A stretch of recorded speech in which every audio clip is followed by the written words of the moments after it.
Mr. Waid, I just kind of have to start by saying I need to kind of put my fanboy heart out here. I'm kind of flabbergasted that I'm getting a chance to speak with you because it's just, I'm a gigantic Superman fanatic. Superman Birthright to me is the ultimate retelling of the Superman origin. And I just want to say thank you, first and foremost, for agreeing to come on the Fanboy today. Well, no, my pleasure. Thank you.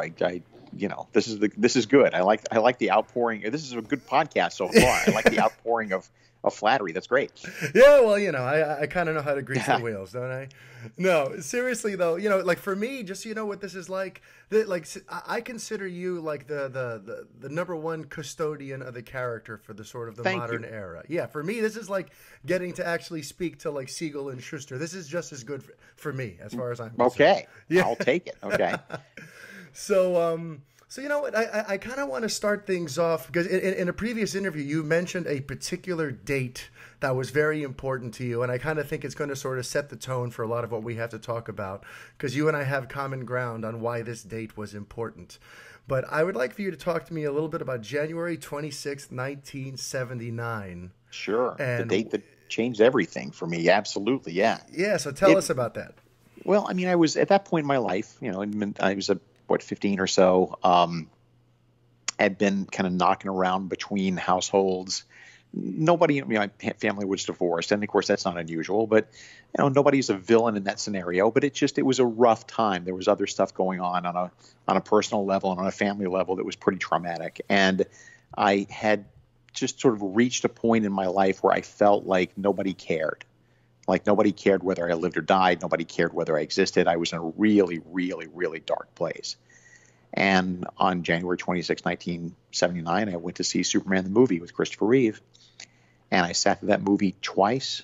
And I came out of that movie theater. I liked comics going in. I liked Superman going in. But I liked billiards and I liked magic tricks. I liked a bunch of things. But when I came out of that movie theater, all I knew for sure was that the rest of my life was going to have something to do with Superman. Wow. Superman just literally saved my life that day. And I couldn't figure out why for a long time. It wasn't until I was an adult that I put the pieces together. And I realized, here I am going in there just feeling like nobody cares and nobody cared about me. And the beauty of Superman, especially in that movie, is that he cares about everybody. He cares about you, whether you're, black or white, rich or poor, whatever your situation is. He cares about you. And I know that's fiction, and I know it's he's a made-up character, and I knew that at the time. But still, at that moment, the power of that reached me at a very valuable, very important time in my life. It's always amazing to kind of hear you talk on these topics because in so many ways, like it mirrors so much of my experience. Because I also came from broken home, divorced parents, and I dealt with a lot of my own sort of darkness surrounded by that. And similar to you, Christopher Reeve's version of Superman and what he and Donner and Tom Mankiewicz all sort of came up with together there. Really just, he felt like a friend. He felt like they're even, like you said, even though it's fiction, even though it's not real life, right. there's this character out there that cares for everyone. And maybe I'm not so alone. And look at him. He's lonely. He's the last of his kind, but he finds a way to put a smile on his face, put his needs second, and put everyone else first. Right. Superman's selflessness is his absolute greatest superpower. Not flying, not super strength, but his ability to put himself and his needs back and not take advantage of all the things he could do with his powers. Absolutely. Absolutely. I mean, I've always said that too. Like it's some people get so caught up in the power. Oh, he could fly or he could lift a car or this and that. I'm like, forget all that. For me, the greatest, his greatest gift is his heart, his humanity, the fact that he's more humane than most humans seem to be. Right. I've never needed to see someone punch something in order to feel like he's super. No. That's not what makes him super. And I feel like some people just get that so, they get that so warped. It's beautiful to hear you say that. And also just like, I feel like people say, oh, his only vulnerability is his kryptonite and this and so on and so forth. I wonder what you think of this. Like, I've always sort of characterized it like what I love about Superman is like, while you may not be able to pierce his skin, you could certainly break his heart. Right, exactly. That's just it. That's his heart is as big as the world, and his heart is the most vulnerable part of him. And a Superman story. This is I feel the same frustration. People dismiss Superman because he can't be hurt or he's invulnerable or whatever, which is crap. That's just not. They're not paying attention. It's true that he can. It's kind of hard to land a punch on him without kryptonite or a red sun, but there's so many ways you can mess around with Superman because a Superman. I mean, the thing is, and this is something that we lose sight of sometimes. A Superman story is not about who can win a fight. A good Superman story is about the ethical and moral responsibilities of the world's most powerful man. And the ethical and moral challenges he faces on a day-to-day level, given the power he's got, given the responsibility he has. That's the heart of a Superman story. Yeah. Now I'm curious though, because those are sort of like high-minded ideals and story elements that don't necessarily translate into like quote unquote like the sexiest good versus evil, kind of story. And there is this sort of like conception or misconception that because of that, Superman is sort of hard to write for. You hear that a lot, like one of the reasons that I hear that a lot, which just baffles me completely. But when I hear that, I just roll my eyes. I'm like, what is? How is that possible? I could write Superman every day for the rest of my life without breaking a sweat. Oh, that's so great to hear. The easiest character to write. He's just when you understand the character, when you really get a sense of who he is, where he comes from, what his situation is, there's just so much that is relatable about him. So much more so than Batman. So much more so than Thor or Iron Man. Here is a guy who is fundamentally lonely, which is that is his great tragedy. It's not, yes, he didn't have his parents murdered by, a guy in an alleyway. Yeah. He didn't, his Uncle Ben didn't pass away and make him feel about great responsibility and, great power and so forth. It's that he's the last of his kind, and he's the only one like him in the universe. At least he was until, Supergirl shows up or whatever. But even then, he's still very much alone. He's still very much one of a kind. And he has to hide that all the time. He has to hide who he is in order to function in the world, in order to pass as Clark Kent and have any sort of personal relationship with anybody. He has to sort of hide away who he really is. And I think that's a huge part of the appeal of Superman. It always has been, is the Clark Kent aspect. The idea that all of us at one point in our life or another know what it's like to feel like rejected or ignored because people don't see who we really are inside, who can't, we feel like, geez, if they could only see the real me, they would understand. And I think everybody that's a universal experience, I think. And that's Clark. Yeah, no, and I was just going to say, like, in terms of making him, like, quote-unquote relatable, people always act, oh, he's a demigod and whatever. But, like, who can't relate to what you just described? Well, exactly. Plus, Superman, you're not supposed to relate to Superman. That's not what he's there for. You're supposed to relate to Clark Kent. That's why Clark Kent is there. That's the part you're supposed to relate to. It's right there it's right there in the text, Yeah. And I know that was one of your concerns or one of the issues you have with Man of Steel, right? That it was like there was like no the Clark Kent disguise or whatever.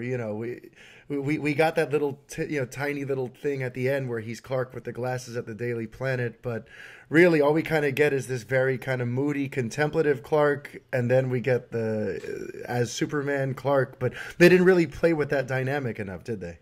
No, I wish they had. I wish they were. I mean, I understand given the setup of the movie that there was no place to play that, but the way they'd written the movie. But it would have been nice to see more like that. And again, if we see more of the cinematic Superman in the DC cinematic universe, then I'm sure they'll go there. But there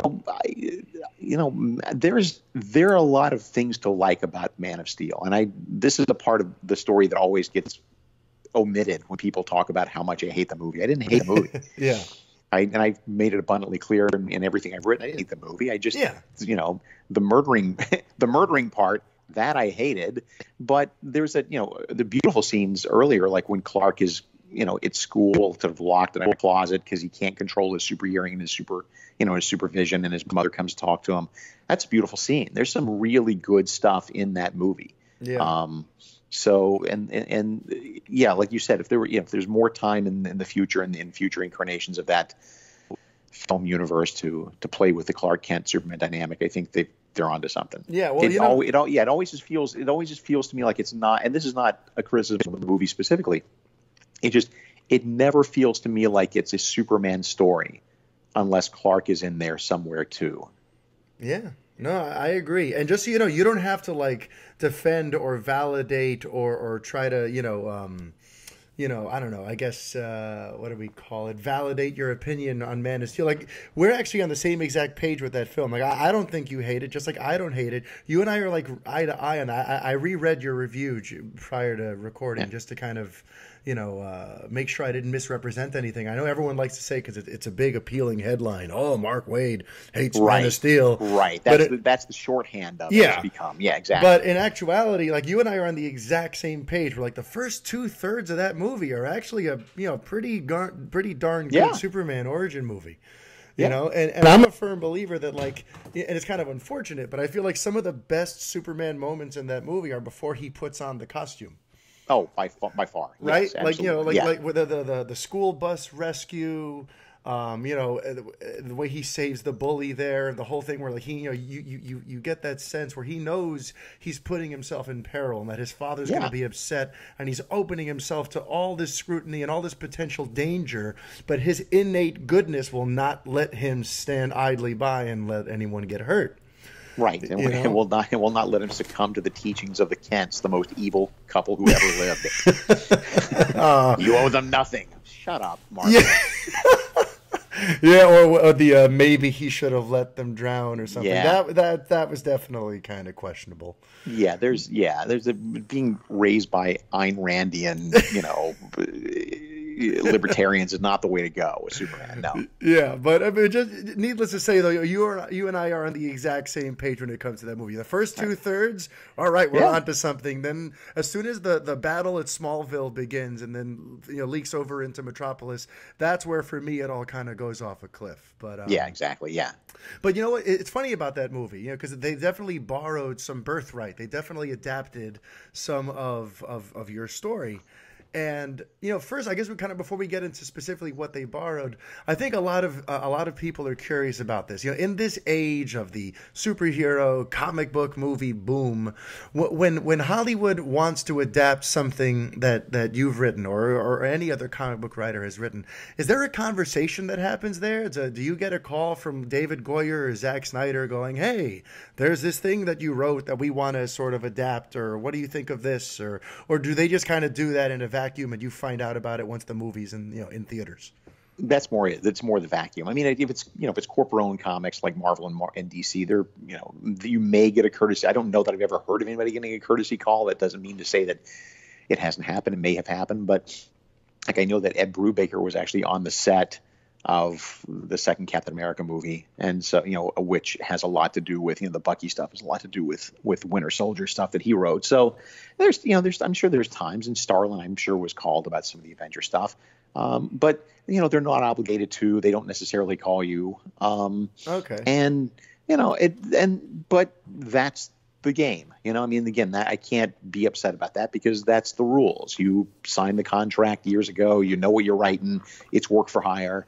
And if somebody is able to use it and do something with it to put it in, the mainstream, it's a nice moment. There's very rarely any compensation for it, or sometimes there is, but it's meager. Yeah.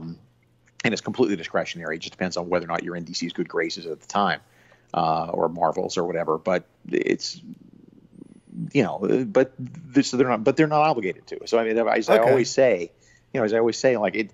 Yeah, it kind of, I got to admit, there's times when I think, geez, I sure wish I got a piece of it. I wish I got to nickel somebody every time somebody used the word Speed Force. But I mean, I got to make my peace with that. Like, I knew the rules going in. I made it up for the company. They own it.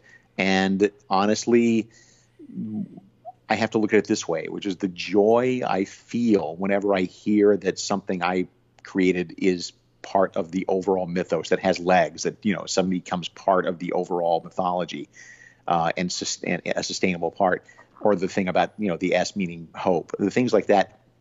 Get paid for them, but it's a great feeling, and I honestly, they could throw me some money for Speed Force, and I wouldn't remember what I spent it on 5 years from now, but I will always remember. I will always remember the moment I heard the word Speed Force coming from my television set. Yeah, that has to be unbelievable. Yeah, so like I said, you can, I mean, again, I'll never grouse about the fact that, that these movies are making millions and you're paid what you were paid, because that's the rule. That's, you knew that going in. I'm a grown up. I knew that when I was writing the comics. It's nice if they can every once in a while free up some discretionary funds. They sent me a nice check on Man of Steel, which is very nice of them. They didn't have to. I don't think they took as much from Birthright as other people seem to think they did, but it was nice to get that compensation. I wrote them a nice letter back saying thank you. That's and nice. So it happens from time to time. It's So, but in terms of consulting, with the corporate-owned stuff, not so much. On the other hand, if I'm, if it's something that I own, then yeah, absolutely, I get a chance to give 2 cents. Gotcha. And I'm glad you mentioned the whole thing about the S symbol meaning hope, because that's something I wanted to ask you about, because that's obviously one of the bigger elements that they took from Birthright. The whole idea that the emblem is not just like the crest for the House of El, it's actually the symbol for hope on Krypton. Right. And yeah, I find it sort of ironic that of all the things that they could have taken, they took that, but in my mind, they didn't really follow up on that. Where was Superman as a symbol of hope? Yeah, they really didn't earn it, did they? No, it's a symbol of hope, and yet I'm not sure how that translates to devastating 3/4 of a metropolitan area, but still. Yeah. Well, I don't want to focus so much on Man of Steel because people are going to feel like we're piling on that. But I feel like overall, though, that now we've seen this Superman across 3 different movies, right? We saw Man of Steel, Batman v Superman, Dawn of Justice, and then Justice League, and all along there was this idea of everyone has to be patient. You can't expect him to be the symbol of hope in the first movie. It's an arc. And by the end of the arc, he will be the Superman, the classic Superman that we all know and love. And I guess I want to ask you, now that we've gone through those 3 movies and Justice League came out last November, what do you think of where we're at with Superman as, cinematically? Did he finally, complete that arc? Is he the symbol of hope as far as you can tell in terms of cinematically speaking? Or is there still work to be done there? I think there's probably a little work to be done, but by and large, I think they've got it. I mean, I think that the Superman in the back half of the Justice League movie that we saw is a Superman that I recognize. That's a guy who it may not be exactly the Superman that I have in my head, but he's very recognizable. He was... just the fact that everybody in that movie's costumes were colored in reds and blues and not in browns and tans, and they weren't embarrassed. That right there is a step in the right direction. That hit the little bit at the end where he runs a little race with Flash. That's cool. That's just sweet, and it's cool and it's light. And it doesn't mean that everything about Superman has to be a light, funny, frothy movie. No, it doesn't have to be of course, yeah. But it's not, He should be smiling from time to time, and I think they got it. I mean, if they announce Man of Steel 2 sometime with the Henry actor Cavill. and whatever, then I'd be interested in seeing that. I think that they've kind of gotten the bugs worked out now, hopefully. Yeah, I guess that was going to be kind of my follow-up question. Like, do you feel like, you had some strong opinions about Man of Steel and how he was presented there. I don't know, is there anything on the record for how you felt about Batman v Superman: Dawn of Justice? Not that you can't imagine. Okay, because you know what it is? One of the things I kept hearing as a Superman fan who was sort of infuriated by the 3rd act of Man of Steel was that, you got to be patient. It's, Batman. I just paid $12. How patient do you want me to be? Do I have to shell out $36 to see the guy? That's the part that makes me a little nuts. Being patient, it's one thing in a comic, it comes out every month. It's another thing to ask me to be patient over the course of 4 years to see an arc spill out that may or may not happen. So. Yeah. I don't buy that. And mind you, I kind of think that that's just BS. I don't think that we were, this was necessarily going to be a thing where we end up with the classic Superman. I think they thought that this was a good version of Superman. Oh, I think so too. I don't think for a second anybody would have been talking about things like arcs or whatever if the first movie had been accepted, had been well accepted by fans and by, people who love Superman. I don't think they would have been talking about arcs at all. I think they thought they had a valid take. Yeah, and they kind of didn't, did they? But It's everybody. I'm not trying to backpedal. yeah, I've sort of mellowed in the years. And now that I've seen Man of Steel, now that I've seen Justice League, now that I've seen Dawn of Justice.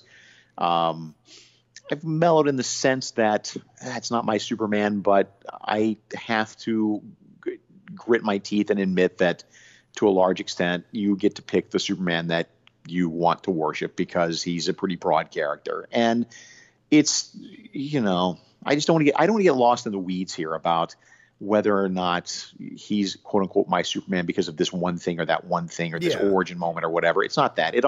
Everything comes down to Superman doesn't kill people. That's just the bottom line. He exists to do the impossible, which means that you can put him in an impossible situation and you think that there is no other way for anybody to win except to murder their opponent. And Superman will find a way because that's what he's built to do. The first time we ever see him in pop culture, he's doing the impossible. He's lifting a car over his head. He's built by two teenage boys from Cleveland to do impossible things. And if he's not doing impossible things, then he's not Superman. Yeah. It's, I appreciate the fact that people, caterwaul about, well, geez, he had no choice but to, kill Zod because of this, and this. Like, it's not a documentary. Yeah. Yeah. He does whatever the writers tell him to do. So I appreciate your argument, but don't fall back on, well, he had to do it. Well, it's a story. That's how stories work. Grant Morrison and I sat around for 5 minutes, came up with 6 ways out of it, in 5 minutes. So it's again, I'm not trying to rag on that one moment. Yeah, no, it's just that's my big sticking point because I just don't think I'm not comfortable with, kids growing up thinking, yeah, Superman killer. I'm just not comfortable with that. I don't think that's a good moral message to send to generations. I hear you. Well, let me ask you, in terms of where he could go from here, because, the actor Henry Cavill really kind of wants to sort of take ownership of the character a little more, and as he renegotiates a new deal, it's been said that he wants things like director approval, and he wants to be able to have a say in the creative process, and he's even mentioned a story he would like to see adapted, and I'm curious if it's one that you've had a chance to read or think on, but you as the Superman guru, right. He's mentioned Superman for Tomorrow. And I'm curious if that's a story you're familiar with and if you think that would be an interesting way for Superman to go, cinematically speaking. It might be. My memory of that story is it's pretty dark. But you can do anything with a story once you get into it. It was a good story. I also want, and again, this is me working purely off memory. I want to remember that story didn't have a whole lot of Clark Kent Superman dynamic in it. Okay. So I think you'd need to back. I could be completely wrong. I'm going from memory. Yeah. But the one thing that's odd about that choice to me is that when you come to the table with another Superman movie, it seems to me like you're going to want to set up status quo. That you're going to want to introduce people to Perry White and Lois Lane and Jimmy Olsen and the Daily Planet and so forth and so on. And the whole point of For Tomorrow is it has none of those things in it. The whole point of For Tomorrow is that the entire city of Metropolis is missing, right? Isn't that the way it works? Full disclosure, I haven't read the story, so I just know that he wants it. Yeah. Yeah. So that seems like an odd place to play that movie if you're not going to, if it's not your second or third or fourth movie. It seems like an odd way to go. But again, they can, you can find good stuff in any story. I'm not ragging on that story at all. No, it seems like I remember reading that and thinking, well, that's an odd choice. Years ago, to my point, if you remember, John Byrne did a graphic novel in the late 80s called Superman the Earth Stealers, right? And that was a Superman story set almost exclusively in outer space. And that was John's treatment. That was John's pitch for the fourth Superman movie. And they nicely let him write up a pitch, and that was his idea for it. And they said no. And I see why, not because it's a bad story, but because there's no Clark in that story. There's very little of Metropolis or the Daily Planet or his supporting characters. Any of it, they appear like on the first 2 pages and the last 2 pages or something like that. So it just seems to me like if you're doing for mass market, broad audience, it would seem like an odd choice to not pay any attention to the stuff that makes us feel familiar, makes it feel familiar to us. Yeah, of course. I mean, Superman's one of those characters where the supporting players are a huge part of what the overall feel and story is. It's not just about him. It's about, it's about Lois. It's about Jimmy. It's about Perry. It's about that whole, that whole little Superman world there. So that has to be present. And it's kind of true of all the franchise characters. I mean, frankly, if you can do a Batman story that doesn't have Bruce Wayne or Dick Grayson or Alfred or the Batcave or the Batmobile or Commissioner Gordon, you can do a story without all of those things, but it will feel less like a Batman story. It'll feel a little less like a Batman story that way, because you're not using the things that are endemic to the character, that are unique to the character. Yeah. Now, let me ask you, actually, because you got into Superman and sort of decided you wanted to enter this world more or less because of when you saw the movie, right? Right. And now in this age we're living in, the Hollywood is really embracing comic books and the roots and the writers and the creators. Jeff Johns is now writing the Green Lantern Corps movie, and Frank Miller has written some adaptations of his stuff. Would you be interested in writing a Superman movie if you got a call from Jim Lee, the chief creative officer, tomorrow, and said, "Hey, Mark, we want you to submit a treatment"? Is that something that would interest you? Sure. I mean, that would never happen, so it's really easy for me to say yes. But sure, I would. That'd be interesting. I think that I've dabbled in film and TV before, and it's a whole different skill set. It's a whole different way of thinking and writing and processing ideas, and so. I'm not sure that I could write the best Superman movie. I'm not sure that I could, because I write comics. I'm not sure that my skill set adapts beautifully to film. It could, but again, so if we're being hypothetical, sure, I'd take a swing at something like that. I don't know what my story would be. Actually, that's not true. I know exactly what my story would be, but I can't give it away. It's the one Superman story I've got in my back pocket that, if we all live long enough, maybe someone will ask me to tell it someday. Oh, please, somebody hear this and make that happen. I want to hear what this Superman story in your back pocket is. Write DC.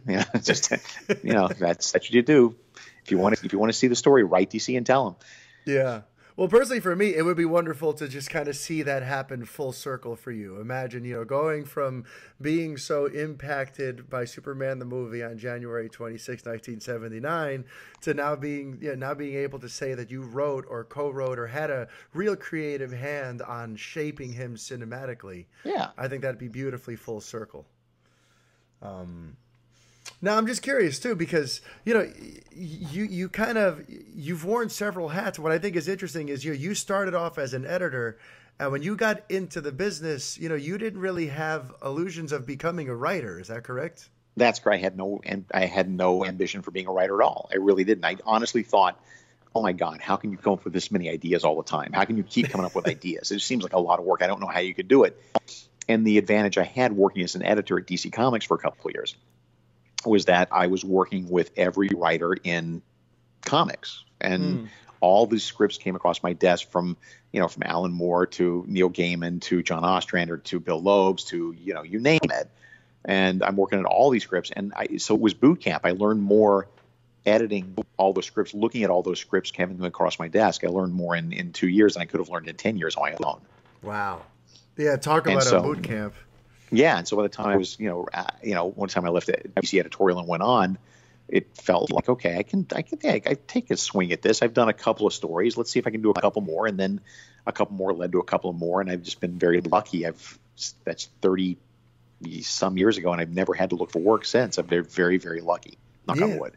Yeah, and it really feels like you've worked on almost every major character there is across every company, and you've kind of been able to put your mark on so many different characters. That's It's funny. Tom Brevoort and I talk about that all. Tom Brevoort, the exec editor at Marvel, we talk about that all the time. Every couple of years, it's time for me to look for something else to do, and we kind of look at each other like, where do I go now? I've written everything, and they've written everything but Thor, and I don't. Thor's a great character, but I don't respond to it. I don't relate to Thor. I can't make Thor work in my head. So beyond that, I don't know what else there is for me to write. So that's how I ended up with, Doctor Strange recently, not because it's not a great character and it's a fun book and I'm having a great time doing it, but, it wasn't necessarily my first thought. So, and you don't want to go back and repeat yourself terribly much if you can, because that's always a trap. You always end up, you're competing with, not only you're competing with your past work, you're competing with people's memory of your past work. And so they will always remember it better than it was. Yeah. Well, let me ask you. Because in terms of like, okay, you don't want to repeat yourself, but let me ask you, is there a character that you feel like you have some unfinished business with, that like if given the opportunity to, like, this is the one where like, we spoke about Superman, maybe that's your answer, I'm not sure, but is there a character where like, you know what, if I could go back and continue this story or take this character to this place, like this is the one that lights me up the most? That's a good question. I don't think there really is one. I think I've been lucky enough to be able to say what I want to say with the characters that I've done stuff with. The only time I was ever fired off a book was actually twice, counting Fantastic Four, when we were that epic story of us being fired off Fantastic Four, me and Mike Ringo, only to be rehired like 2 weeks later, because crazy story. You can go on the web, look it up, you'll find it. And then other than that, I think Brave and Bold was when I was doing my Brave and Bold run at DC Comics, the only other time I was fired off a book. And that was just to make room for Straczynski. It wasn't because of the quality of the work. It was just, hey, big shot coming through, get lost, Mr. Waid, Mr. Straczynski's coming through.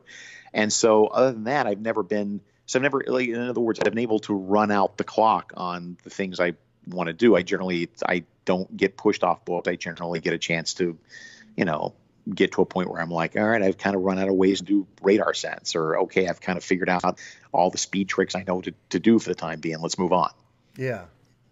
Yeah. All right. Well, let me ask you too, just in terms of, because something I've grown frustrated about in terms of as a Superman fan is that, like, I feel like I wish more people felt like you did, that he's not hard to write for, because I feel like, if you look overall over these last, 20, 30 years, it feels like other A-list characters are always getting new movies. There's been a new Spider-Man movie in development every year since 2002. And right. There's a million Batman movies, and there's just an endless amount of them. Meanwhile, when it comes to like solo Superman stories, since 1987, we've only had Superman 4, Superman Returns, and Man of Steel. We've had 3 movies in 31 years. Yeah. Do you feel a longing similar to that I feel, in terms of like, I want the quote unquote the Dark Knight of Superman to arrive soon? That modern day, the ultimate classic, for its time Superman movie. Like, do you feel that? Yeah, but you know what? It helps that Warner Brothers knows how to do TV.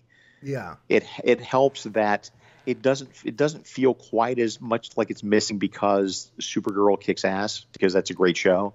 And it's not Superman, but it's still it's still the Kryptonian mythology, and it feels like we're getting a little taste of something. So, it would be nice. It would be awesome to somebody finally come along and go, okay, here's the Superman movie to blow the doors off the joint. Here's the Dark Knight of Superman movies. But I don't know. Yeah. I mean, maybe. Who knows? Yeah, it just feels like so much of it comes back to this idea that, like, if people find him hard to write for, how do we write for a guy who's a demi? Yeah, I just feel like more people need to look at him the way we do and see what really makes him tick and what makes him special. And it's not how hard he can punch stuff. But anyway. No, it has nothing to do with how hard he punches stuff. Exactly. Yeah. But all right, so I just kind of, I know we've only got a couple minutes left, and I want to talk a little bit about what you're working on now. Sure. So, why don't you let everyone know what it is you're working on right now? Well, right now I'm working on Doctor Strange at Marvel. I'm finishing up a run on Ant-Man and Wasp, which was fun because I'm a science nerd and I love doing microscopic stuff and subatomic stuff. Just finishing up my run on Archie. I'm doing a couple of things for another company I can't mention right now. It will be announcing that, I think, for the New York show. There's some big announcements coming out about upcoming stuff, and then been dabbling around in more creator-owned stuff recently. And so it's funny. This is one of those rare periods where there's not something by me out every week, it seems like. But Doctor Strange is certainly my home for the time being. I'm really enjoying doing that. Okay, and I actually want to ask you though, believe it or not, about Archie because of Yeah, all things, I have a 7-year-old daughter who's obsessed with Archie. Like cool. we get her the collections of like the old comics where they're Right. all kind of compiled into one book, because she has like 4 volumes of that, and she's constantly reading it in the back of the car when we're on road trips, and it just Cool. yeah. And I'm just curious, what it is you think it is about Archie that's made it so sort of like transcendent? Because these books are not new at all. And my 7-year-old in 2018 is reading stories from like, the 50s and 60s. What Right. is it that you think about Archie that sort of has made that mythology so sort of universal? Well, they've simplified the characters enough now where they're archetypes. And look, I mean, yes, my high school experience is different from your high school experience, different from her high school experience, whatever it will be. Yeah. Kids change, things change, fashion change, a lot changes, but a lot of stuff doesn't change, man.